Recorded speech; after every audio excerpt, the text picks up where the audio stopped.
Hi guys, this is for my first year students, primary services lectures. We had already done plumbing and sanitation, that was the first chapter. We were left behind with three more chapters. One was electrification, second was light and lighting, and the third one was ventilation and AC. When we say primary services, this is now when it's going to become a little bit technical. We are also left behind where we need to finish off our theory portion. We will do that once we are done with this. So when we are saying primary services technical, that means once we know about few elements, how do you connect those elements and get the final product? For example, when we are saying plumbing and sanitation, we said there was a water tank, it was filled with water. We had the water reach to a place where we needed by means of pipes. How we were supposed to control the flow of water, how did the diameter of the pipes and all change, and finally where we got a tap, and then to that water tank how a geyser or a boiler was attached, where then in the end you got cold water and hot water supply. So we are getting these things together to finally get one service to your place where you're going to utilize it or where you're going to use it.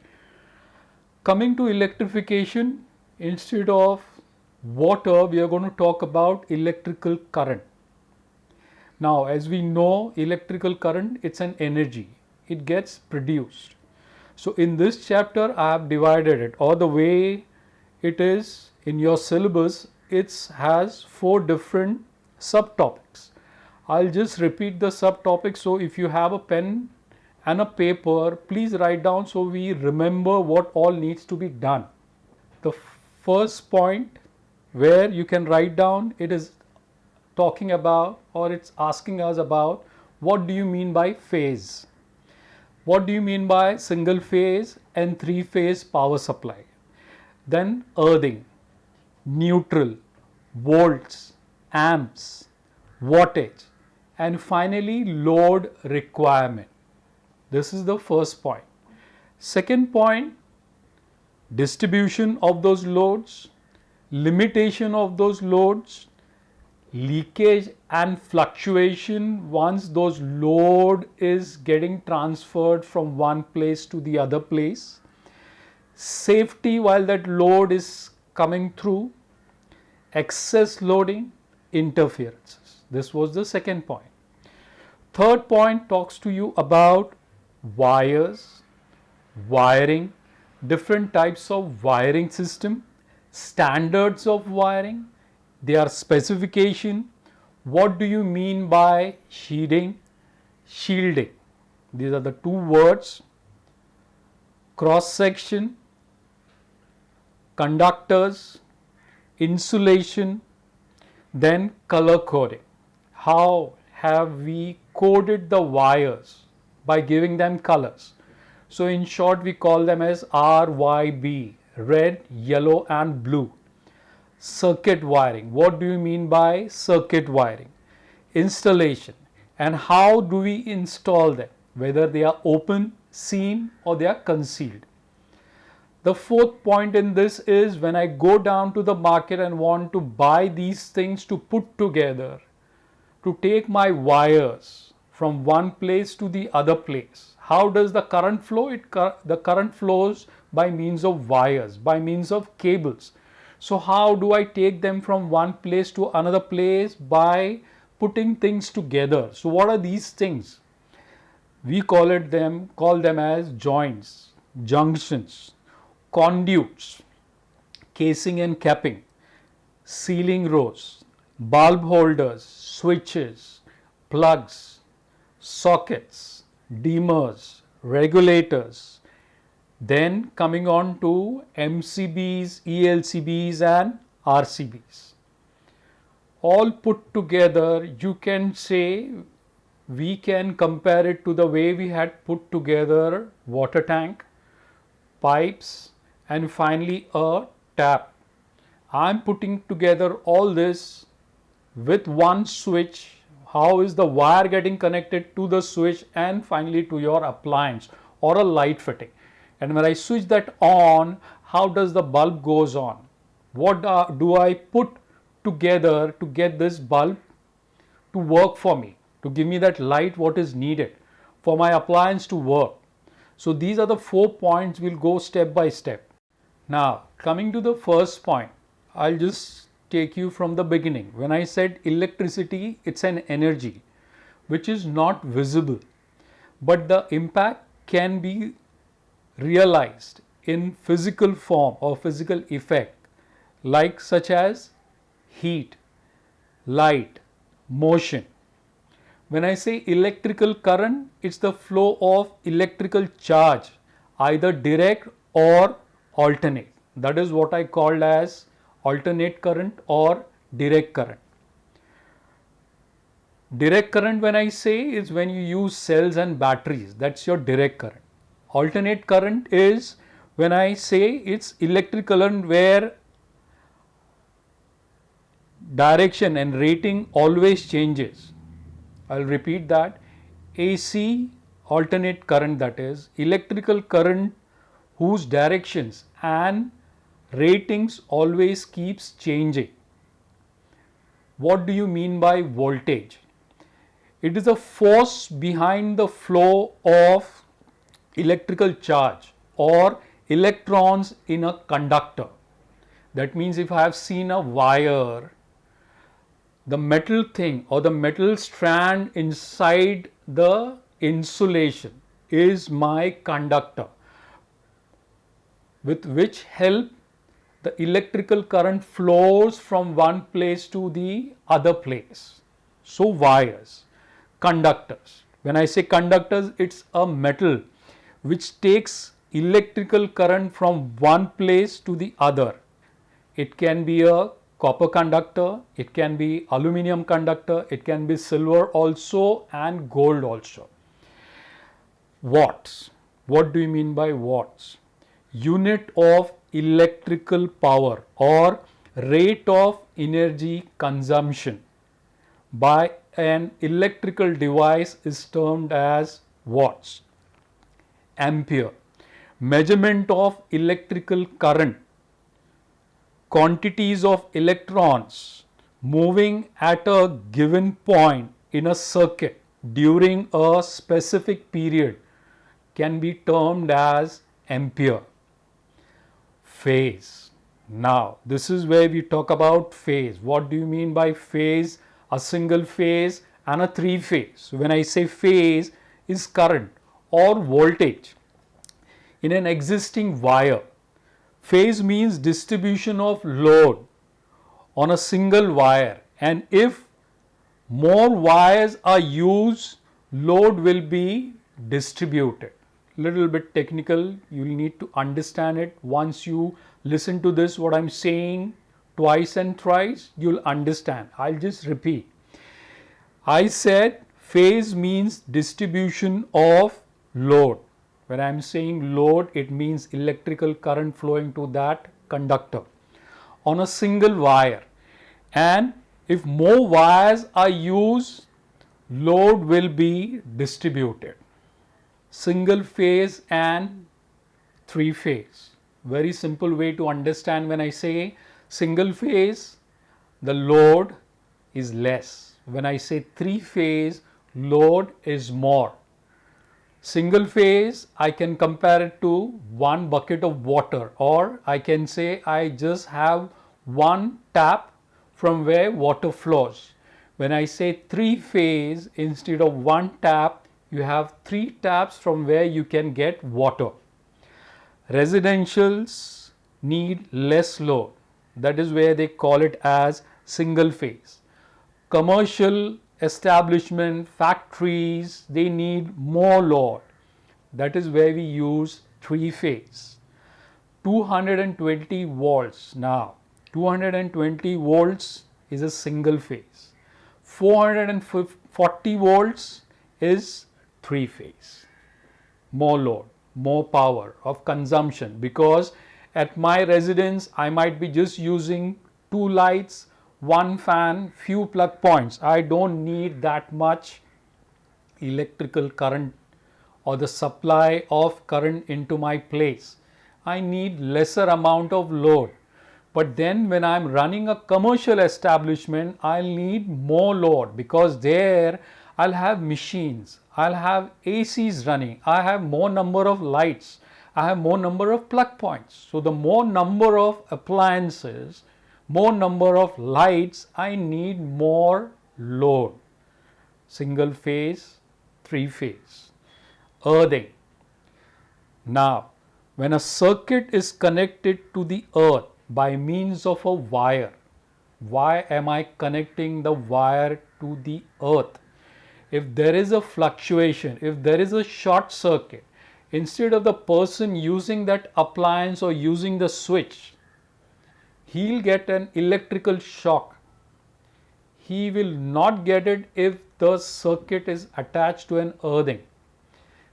Then moving on, later on, there are different types of earthing, the way earthing is done. That means one wire, we say in our term, is grounded.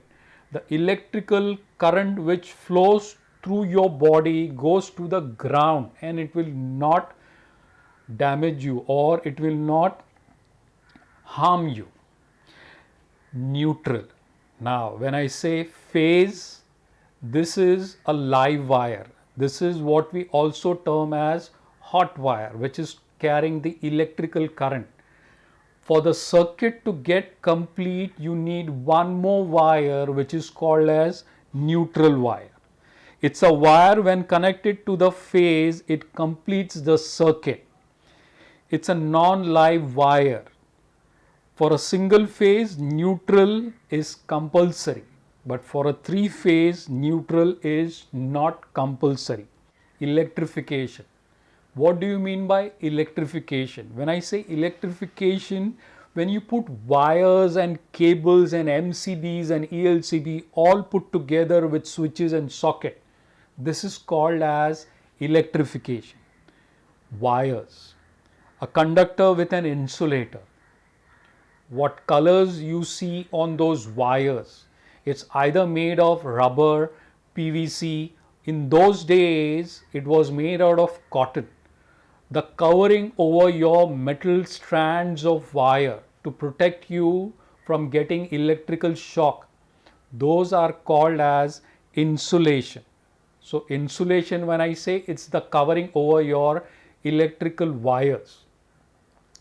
Insulation in those days were made out of cotton. Then we came to rubber, and finally today PVC and even fireproof or fire resisting wires we get in the market.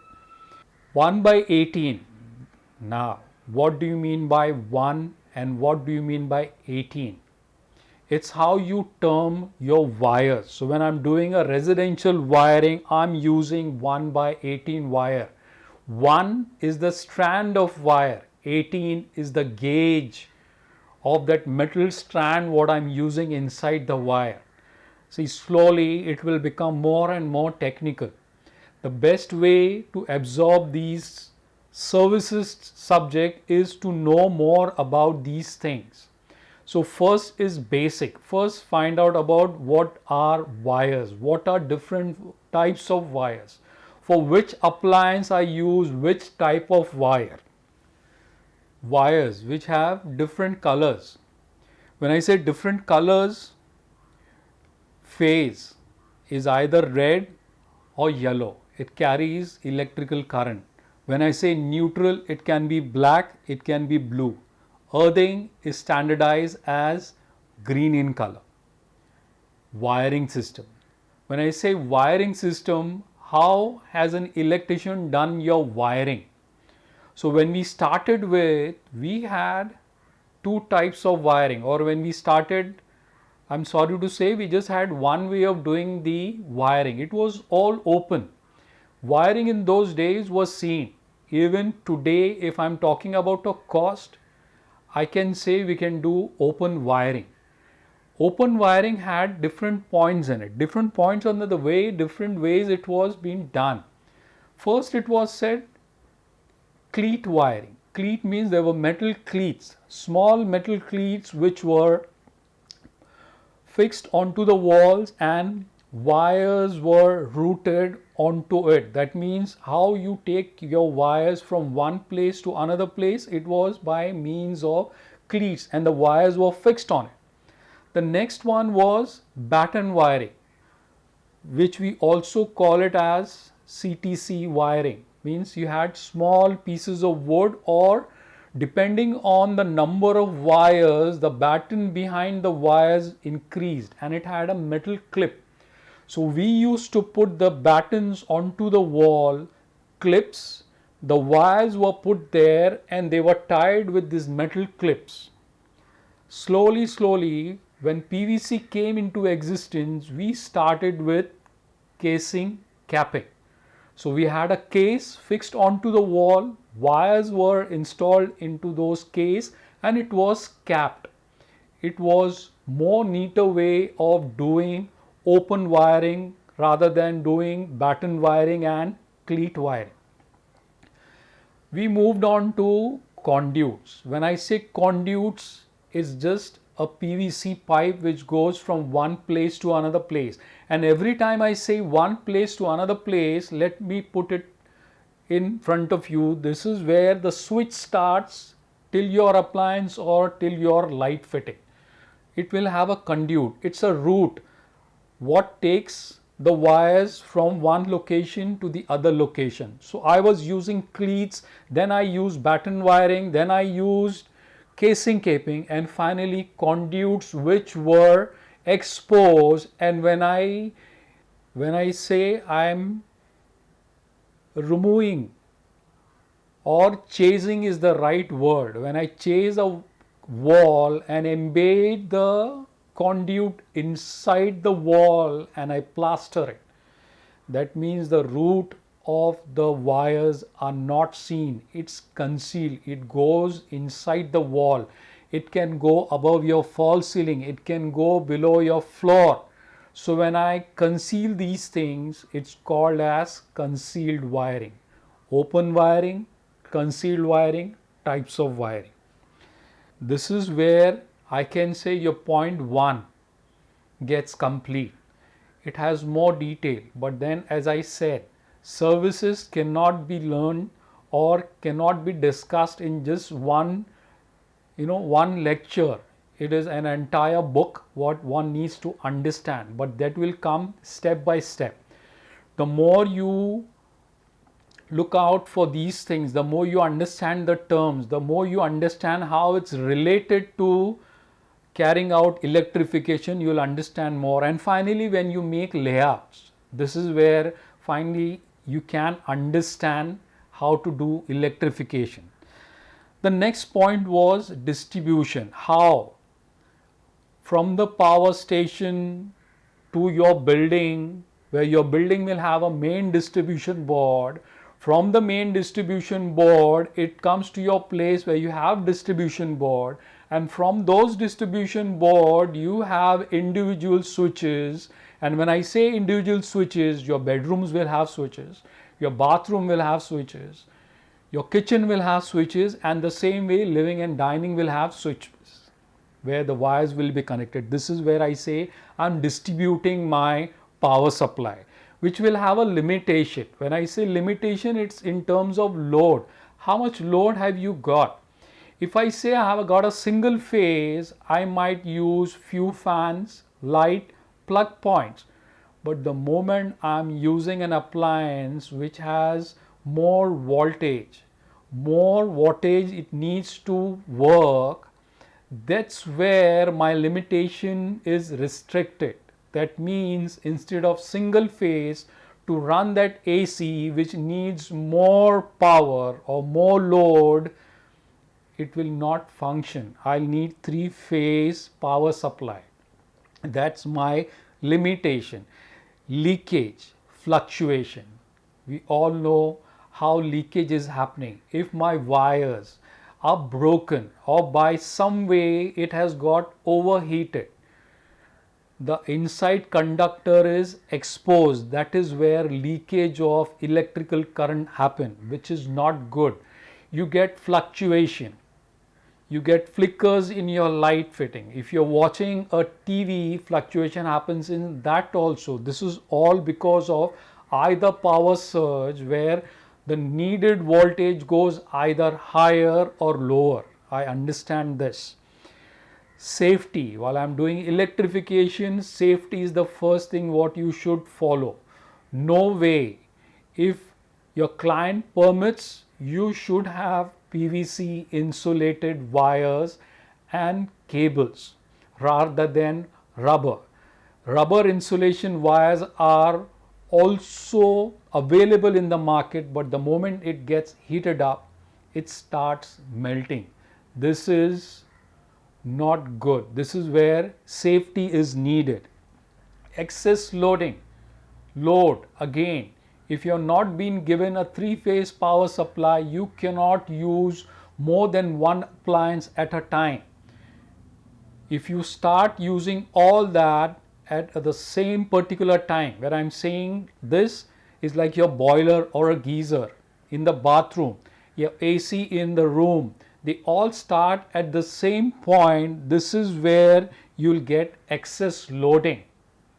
This is where the power fluctuation might happen, or the fuse will go. This is where we say fuse. In those days we had fuse.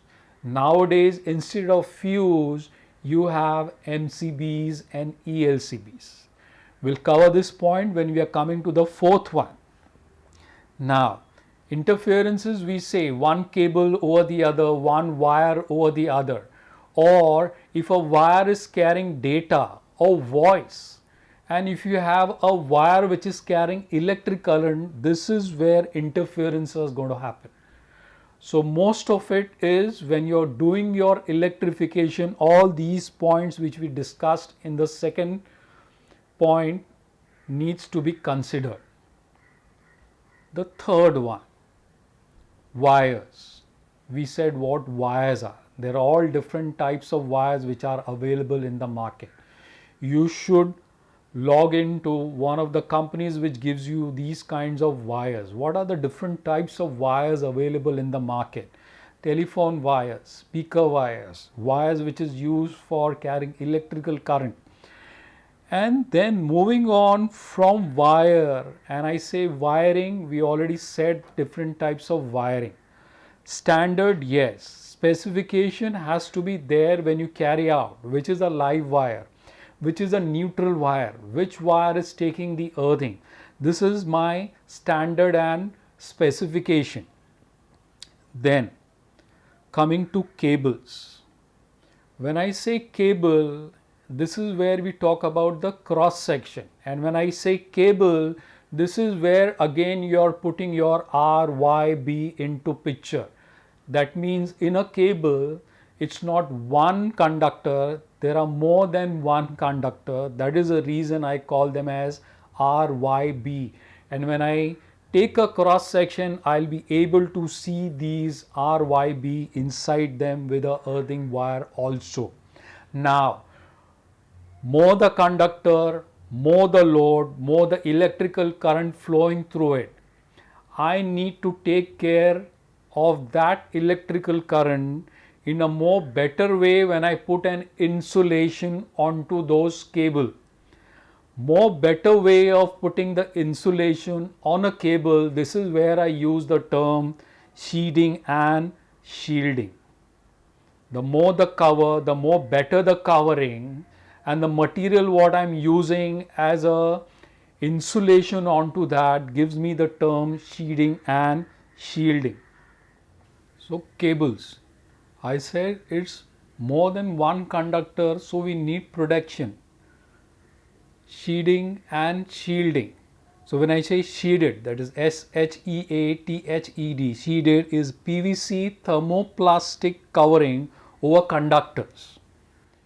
Earthed wire mesh or metal foils also to protect from interferences. And when I term it as shielding, composed of braided strands of copper or aluminum or a layer of conducting polymers. This is how I achieve better protection for my equipments and people working around it. I'll just put this point, which is from the earlier this thing, fluctuation. I can term it as a change in voltage where it goes up and down, and I can also say where the voltage is not consistent. Finally, coming to the fourth point, where we talk about joints and junctions and casing caping, each and everything or most of the thing which is available in the market made out of PVC or plastic, what I am using to put together or join together by means of which I can take my wires. So we need to find out what all these things are. So conduits, basically I said it's a PVC pipe. Earlier it was casing caping, that means open wiring. I'm doing casing caping, it's also of different width. Conduits are of different diameters. Then you have sealing rows. It's a junction from where a wire comes out and gets terminated to your either appliance or to your light fitting. Mostly it's for light fitting, fans. Then bulb holder, whether it's surface mounted, wall mounted, plugs, sockets, dimmers, regulators, and finally coming to MCB, miniature circuit breaker, ELCB, earth leakage circuit breaker, and so on, RCCB. These are switches, I can say, which are also called as trippers. They are meant for safety. Earlier in those days you used fuse. Today you use MCBs and ELCBs, which are sold in the market in terms of amps. Now every time I buy these things, amps will come into the picture, wattage will come into the picture. So what we discussed in point 1, this is where it will be implemented. Phase, load, voltage, ampere. So at what ampere do I need this switch to work? How much ampere load which is going to be put onto that MCB, I'll buy that MCB accordingly. If I take 20 watts for light fitting in my ceiling, can I put that much load onto that one MCB? This is how that relation is going to happen. So when I'm buying these things, ELCB, MCBs and all, it's all in terms of ampere. When I'm buying switches now or switch plate, they are sold in terms of modules. So when I say just one switch, the plate, the cover plate where the switch goes, that's called as one module. When I take one 5 ampere switch socket and one switch, a socket and a switch is 3 module. You go on calculating those modules. So when I'm making a layout on a bedside table, if you have given a switch plate, we need to know at what height, what distance and what module of switch plate you're giving. Then you'll have to relate each and every switch to each and every light fitting or the plug point or the dimmer or the regulator, where we create a legend next to your electrical layout. This will complete this chapter. So to say this in short, first thing is just try and get used to those terms what we discussed in point 1. What do you mean by phase? What do you mean by ampere? What do you mean by volts, wattage? Once that is done, what do you mean by load? How can I calculate load? How can I put together all those load when I'm doing an electrical layout? Every electrical appliance will have a load. It works onto certain ampere. When I want to see these things, even a iron, what I use to iron my clothes, will have an aluminum plate below it, which says at what ampere the iron is going to work. That means how much electrical current, how much electrical load the iron requires to function. if I have a ceiling fan, if I have a table mounted fan, any appliance will have that plate below, or when you buy it, it will come with it saying at what ampere this thing is going to function. That's where I add up everything and I come down to say this much load is required for my residential project. Once I work out the load, that's where I go down to the service provider. For me today in Bombay, it's BEST. Southern Bombay is BEST, BASES. We have even Tata, which provides you with electrical supply or electrical current. We have Adani, earlier it was Reliance. So these are my service provider. Accordingly, if I ask them, they'll give me the meter. With the meter, I'll have that load coming down to my building. From there, a electrical cable will come down to my distribution board, which is in my flat. From that distribution board, how will I distribute my single phase to either a room or a bedroom with just one kitchen? If it is a three-phase supply, how will I distribute that? That means the R phase will be distributed to one bedroom, bathroom. The Y phase will be distributed to another bedroom, bathroom, and maybe a kitchen. And the last phase will be distributed to the living dining distribution by means of cables and wires. So we'll have to take it step by step. Things available in the market, sold in terms of what? How do I connect one thing to the other thing? And then finally, when everything has been put together and electrical current comes to my location and place, the next chapter deals with light fittings. That's where we talk about light and lighting, but then that's another chapter. Thank you.